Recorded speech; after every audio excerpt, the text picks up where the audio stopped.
আরে ভাই যা কিছু বলার আমি বলে দিয়েছি, যাবে যাবে চলে যা।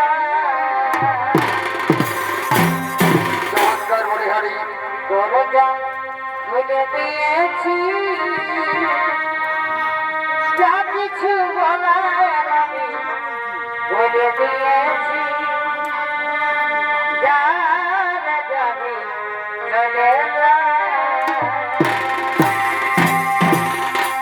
যাবে যাবি যদি যা চলে যা।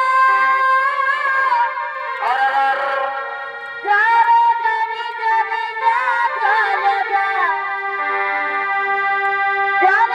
জানি রে তুই আপন হবার নয়, আরে ভাই ভালোবাসার জনবি ভালো জিনিস নয়, যাবে যাবি চলে যা। বলে দিয়েছি,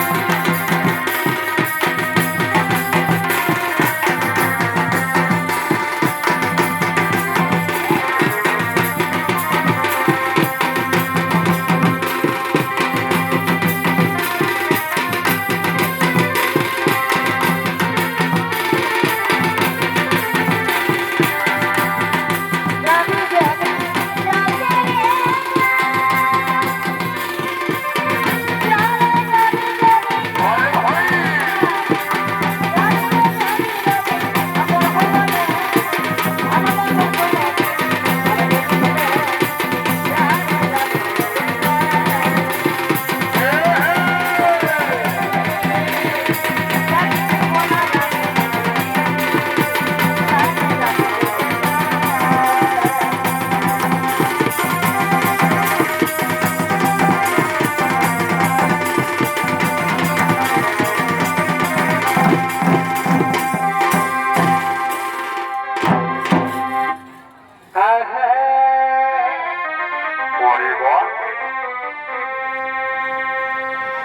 ভালোবাসা দুদিনে করে, আর ভালোবাসা দুদিনে করে। আরে ভাই এ ভাই সকল কিছু ভুলে যায়, অবলা বিহা হবার পরে আরে ভাই ভালোবাসা দুদিনে করে। ভালোবাসা দুদিনে সকল কিছু ভুলে যায়, অবলা বিহা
প্রিয় সমবেত সোনার প্রেমী দর্শক মন্ডলী, আপনারা এদিক ওদিক মেলা ঘোরাঘুরি না করে নিজ নিজ জায়গা দখল করে শান্তি শৃঙ্খলা বজায় রেখে ধৈর্য সহকারে বসে যান।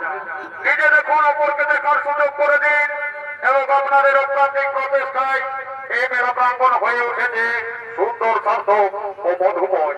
তাই প্রতিটি দর্শকের মনের মনে কোথায় জেগে উঠুক আনন্দের শিহরণ, এই আশা আকাঙ্ক্ষা রেখে বিপ্লবী বাদল দিনের সম্প্রদায়ের পক্ষ থেকে আমাদের মহান মঞ্চে আমরা শুরু করতে চলেছি দ্বিতীয় নৃত্য নাট্যপালা।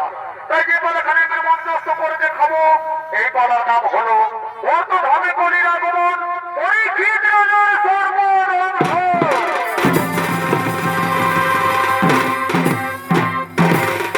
তাই মাননীয় দর্শক মন্ডলী, এদিকে কুরুক্ষেত্র যুদ্ধ 18 দিনের হয়েছিল।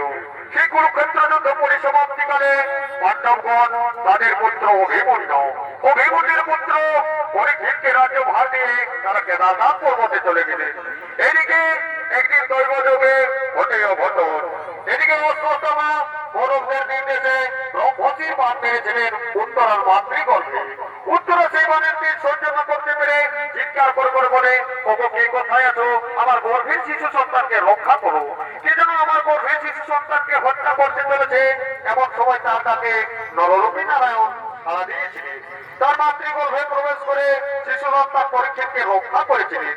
তাই হে মহামান্য দর্শক মন্ডলী, যে ব্রহ্মশির বাণ নিমেষের মধ্যে জলবায়ু পাহাড় পর্বত সমস্ত পৃথিবীকে ধ্বংস করে দিতে পারে, সেই বাণের হাত থেকে রক্ষা পেয়ে কিভাবে পরীক্ষিতের সামান্য সর্পের আঘাতে মৃত্যু হতে পারে তা আমরা মৃত্যু মাধ্যমে তা তুলে ধরতে চলেছি।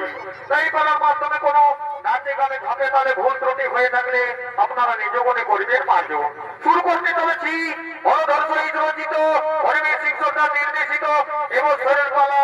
পালার নাম বর্ষাকালের আগমন পরীক্ষিত রাজার সর্বরঙ্গ।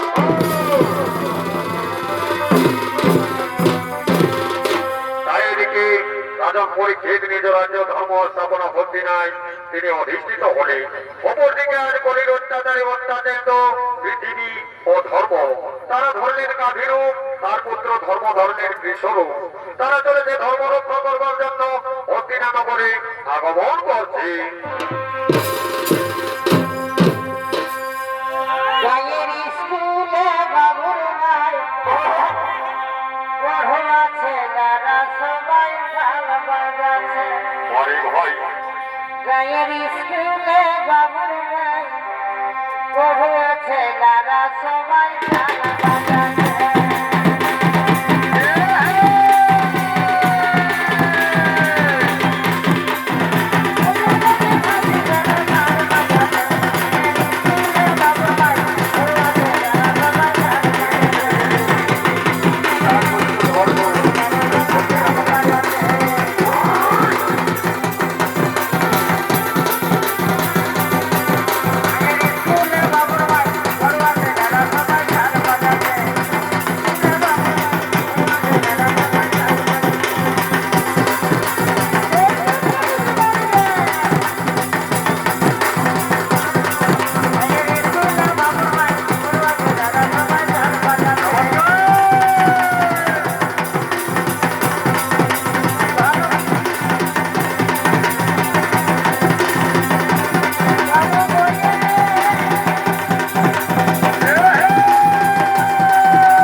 ওরে বাবা, ওরে বাবা ধর্ম, তা বললে কি হবে বাবা?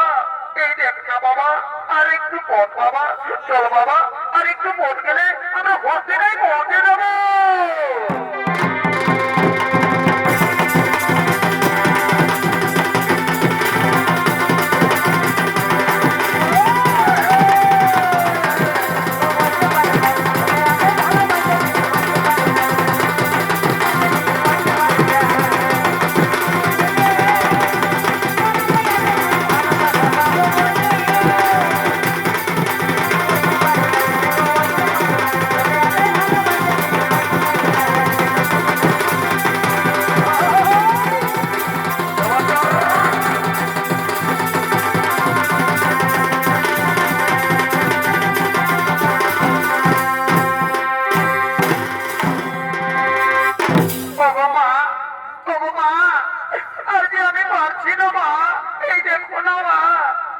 ভীষণ যন্ত্রণা করছে মা, আমি কি আর পারবো না।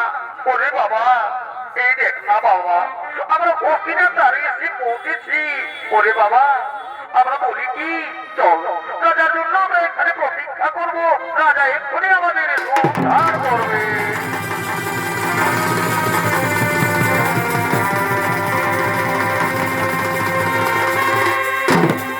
এদিকে ধর্ম পৃথিবী আজ রাজার দরবারে তার প্রতীক্ষা করতে লাগলেন। ওদিকে রাজন পরীক্ষিত নিজ রাজ্য পরিক্রমা করার জন্য আগমন করছে। হসিল বৃক্ষের পাতা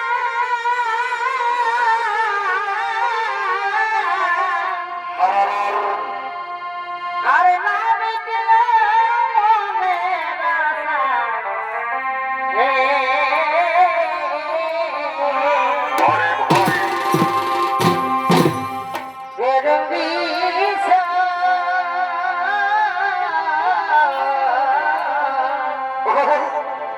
বেরঙ্গিসা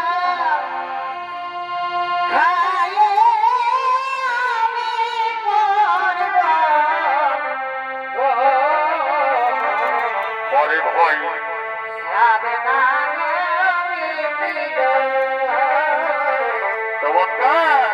আশা পূরণ নাই বলো।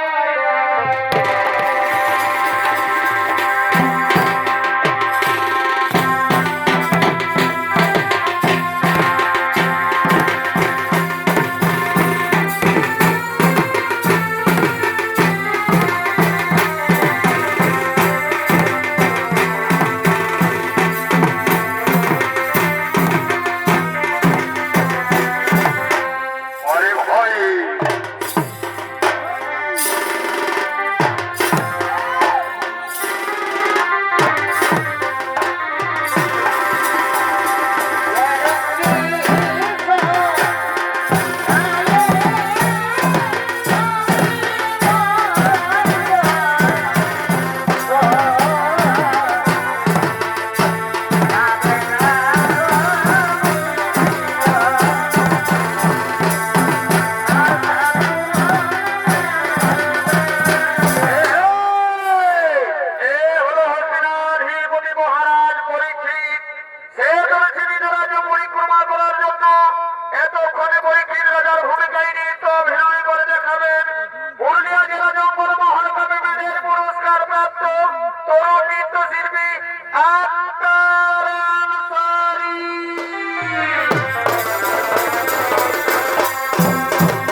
গোমাতা, আমার দরবারে তোমরা এসেছো কেন?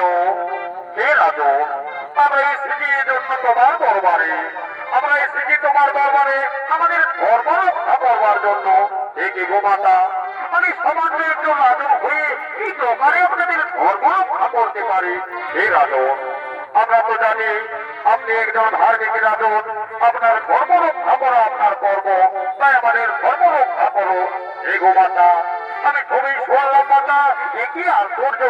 ওই দেখো মা, আপনার পুত্র বৃষ, সে তো ছিল তার তরুণ, কিন্তু তার তারপর গেল কোথায়?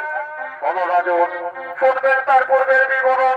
তাহলে শোনো রাজন, আমার পুত্রের ছিল 4 চরণ, আর ওই দেখো বৃষরূপী আমার পুত্র, সে হলো ধর্ম, তার ছিল 4 চরণ। সত্য যুগে মানুষ যার যোগ্য উপাসনা করত, কিন্তু তা বর্তমানে ভুলে যে মানুষ মজে যেতে দিল করতে। সেখানে আমার পুত্রের এক কর্মপথ ভেঙে যায়, সাথে সাথে আমার পুত্রের ত্রেতা যুগের আগমন ঘটে। ত্রেতা যুগে আমার পুত্রের আরেকটি পথ থেকে যায়। এভাবে চলতে চলতে ত্রেতা আসে সাথে, তারপরেই আগমন ঘটে। প্রভু সকলকে আনন্দ প্রেমময় করেছিলেন এ ধরিত্রী মাদার, কিন্তু মানবতা ভুলে যে নিজ ঐশ্বর্য নিজ ভোগ বিলাসে মত্ত হয়েছে। সেখানে আমার পুত্রের আরেকটি পথ ভেঙে যায়। অবশিষ্ট পথ নিয়ে সে বহু কষ্টে পৃথিবী বিচরণ করছে। হে রাজন, রক্ষা করো। ওই দেখো আমার পুত্রী যেন শেষ পর্যন্ত ধর্ম পর্যন্ত ভেঙে দিতে চাইছে। ওই দেখো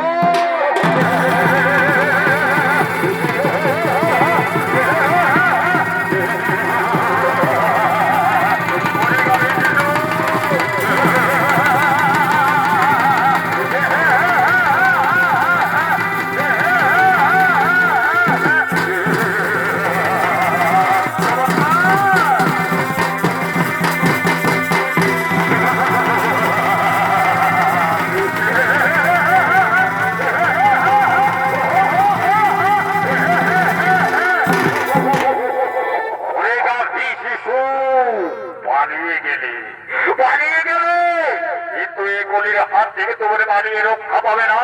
তুমি যেখানে লোকে বলা কেন আমি তোমাকে প্রহার করতে বলেছি। ওরে মূর্খ সুরকুলাঙ্গার দুষ্টুদুরাচার, আমার ধর্ম স্থাপনার রাজ্যে করিয়াছি তুমি অধর্মের উপকার। এখান থেকে চলে যাও। বলো তুমি কোন কে তুমি?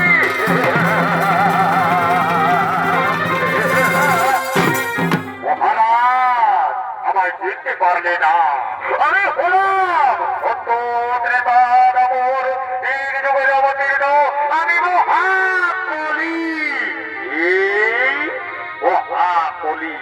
ওরে কলি, তোর জায়গায় ধর্ম স্থাপনার রাজ্য হবে না। তুই চলে যা, তুই চলে যা আমার রাজ্য থেকে।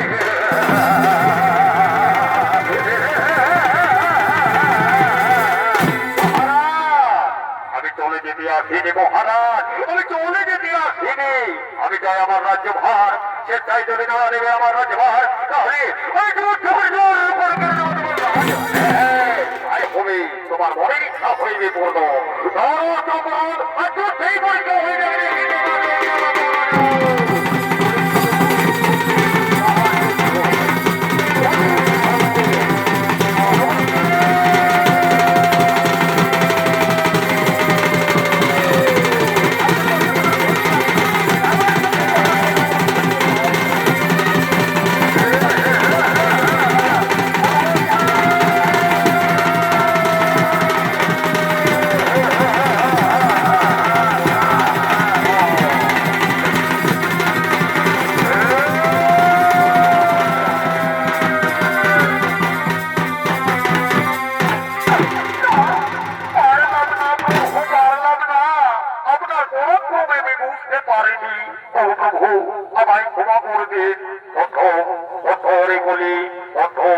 আমি তোমায় ক্ষমা করে দিলাম।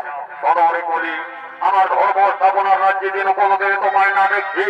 যাও, তুমি আমার রাজ্য থেকে চলে যাও। তা মহারাজ না, আমি চলে গেলে যে অনিষ্ট হবে। সত্য ত্রেতা দামোর যেমন তাদের যে শোধনা করেছিল, আমায় তিনি রাজ্য ভার করে বলি। তোমার মনের ইচ্ছা হইবে পূর্ণ। যাও, তোমায় আমি 4 জায়গা দিলাম, এই চারিদিকে তুমি বসবাস করবে। তুমি থাকবে মনের আলোয়, তুমি থাকবে বেশ আলোয়, তুমি থাকবে কোথায় খানা, থাকবে তুমি পাপি দাবির সব করতে না। না প্রভু না, আমি তো এই জায়গায় আগে থেকে বিরাজ করি। আমায় কোনো নতুন বিশেষ জায়গা দিই, যেখানে আমি মনের সুখে মনের আনন্দে বসবাস করতে পারি। এগুলি হ্যাঁ, তাই পড়ি তুমি বলো কোন জায়গাতে থাকতে যাও। প্রভু প্রভু, সত্য যদি আমার প্রতি বড় হয়ে থাকে প্রভু, তাহলে দিয়ে মরে জায়গা আমি যেন সর্বরূপ ধর্ম মনে মানুষের উপর হয়ে যেন বড় স্থান বলি তাই হবি, তাই হবি। তুমি ধনরত্ন মনে মানুষ স্বর্ণরত্নের উপর হয়ে যে স্থান, কিন্তু মনে রেখো যে ধনরত্ন স্বর্ণরত্ন মনে মানুষ চুরি করে মানুষ নিজের বলে স্বীকার করবে, যে স্বর্ণরত্ন মনে মানুষ চুরি করে মানুষ নিজের বলে স্বীকার করবে, সেই সব ধনরত্নের উপর হইবে তোমার স্থান। হে প্রভু, হে প্রভু, আমি এইটুকু বিষয় পেয়ে আমি আনন্দিত। করে বলি এখন আমি আসি, আমার রাজকার্য করতে হবে।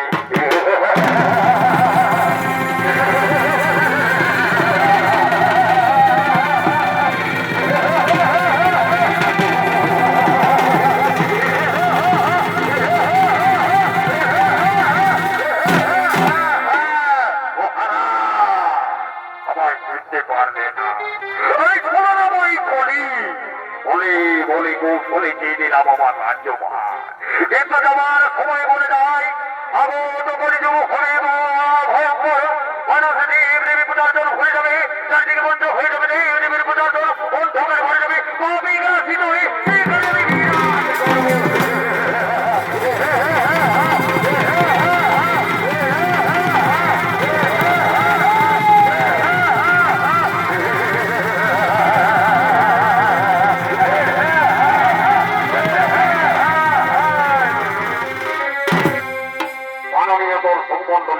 পুরাণ প্রমাণ অনুযায়ী এভাবে কলিযুগ সূচনা হলো।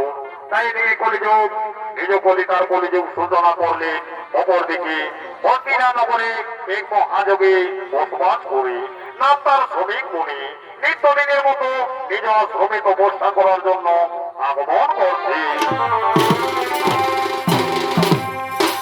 জন্মিলে চলিতে পারে যোদ্ধা বলে চলে, না চলিলে অযোধ্যা, না চলিলে অযোধ্যা, শোনো ভালো করে গো মরি করে লিখেছে গেলে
বসে যাও।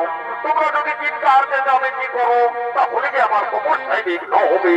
তোমরা শান্ত হয়ে বসে যাও, আমি তপস্যার ফোন করবো। ও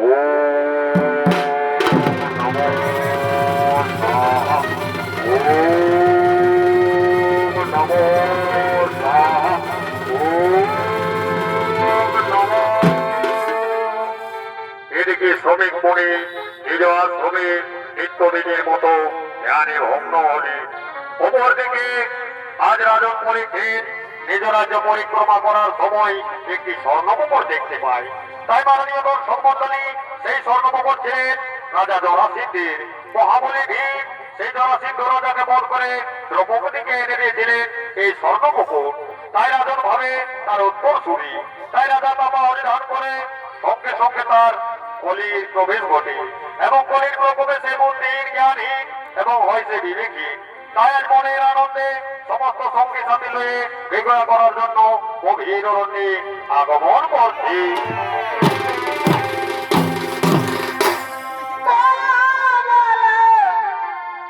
হরি বল, হরি হই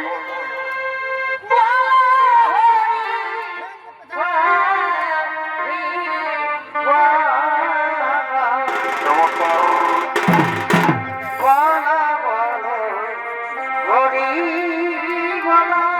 হরি ভাই হরি